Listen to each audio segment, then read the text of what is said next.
Hey y'all, it's Nancy, the Handy Scandy. Thanks for joining me for another crafty venture. Today I am bringing you six Mother's Day cards made with pattern paper. So first I want to start by asking you to forgive me. I'm very nasally. It is pollen here in North Carolina and I'm a mess. So we'll get through this together. The challenge was to create Mother's Day cards using pattern paper. So I pulled out this black and white Classics Honeybee paper pad, and I'm pulling out a variety of different striped sheets of paper. I want the black and white stripe juxtaposed against these big, bold florals. Now the florals are from Altenew. And there were 6 different floral patterns in the pack, so that's why I decided to make 6 cards. I couldn't choose. Although I do have a favorite, and we'll get to that. But yeah, I just had to make them all. So there's also a holographic pad of paper that I'm using, and that will end up being our sentiments. So you can see that I am fussy cutting out these floral designs, and I do that on all six panels. And I cut them down to where they will line up properly on that A2 size card base that you see there in the top left corner. See, and I keep sizing it up. I just want to make sure that I'm getting the floral and not like the background or too much of the foliage. So, we're going to slow down. Take a sip of your coffee. Savor it for a moment, breathe, and then we move on. So back to my process. All 6 panels are now cut out.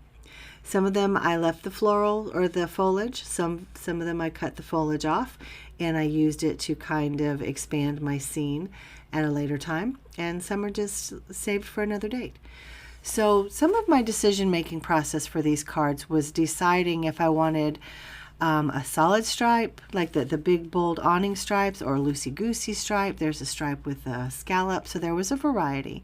And I had to choose which one of those that I wanted with which floral.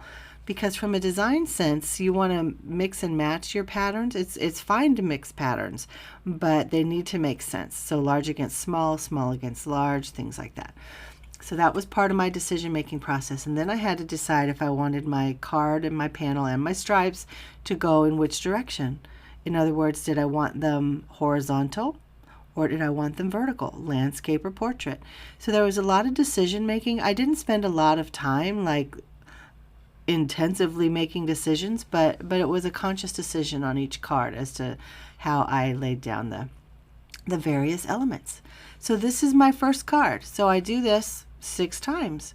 So here's the next one, and you see that I'm going back and forth. Which direction do I want it to go? Do I like the stripe up and down? Do I want it left and right, etc., etc.? And I'm doing the same thing here and trying to decide which stripe I like up against that bold, because that one's super bold with just 2 flowers. And on this one, this is one that I cut out the foliage because I wasn't sure. Obviously, I knew that the floral was going to take up most of the card front. So I wasn't sure if I wanted just to snip off the leaves or if I wanted to add them on to kind of extend my scene. And that is, as you can see, what I decided to do. So there we go, 3 cards down. Boom, 1, 2, 3.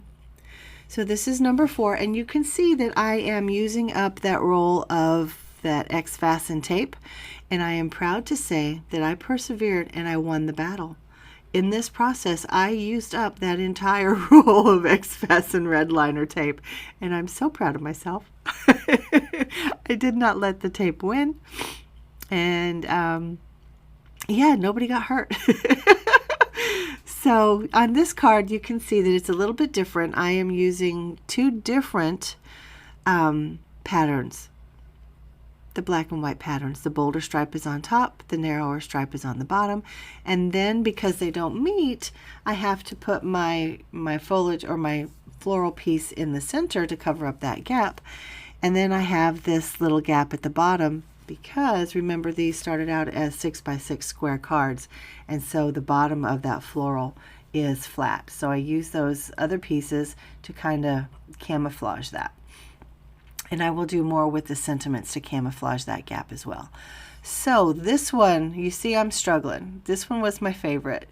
If you guys know me at all, you know I love fall, and these fall, bold, dramatic colors just, my heart was like, I don't want to cut it. But I did. I persevered.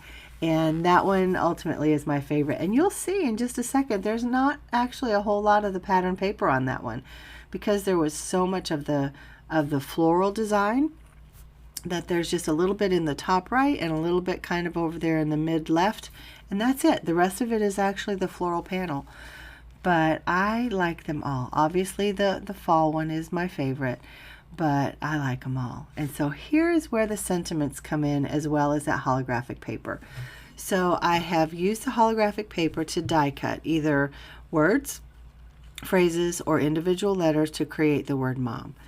And I paired them with sentiments from the Best Mom stamp set from Altenew. That's the only stamping that I did. And I heat embossed, and I did black on white, white on black.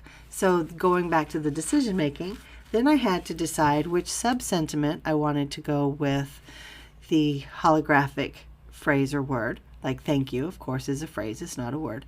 So did I want, which words did I want, like which sentiment, and did I want white on black or black on white? So again, lots of decision making, lots of it. And they were made on the fly like we do with most projects. But this one just seemed to have so much more, I guess because there are 6 cards. Maybe that makes sense. Oh.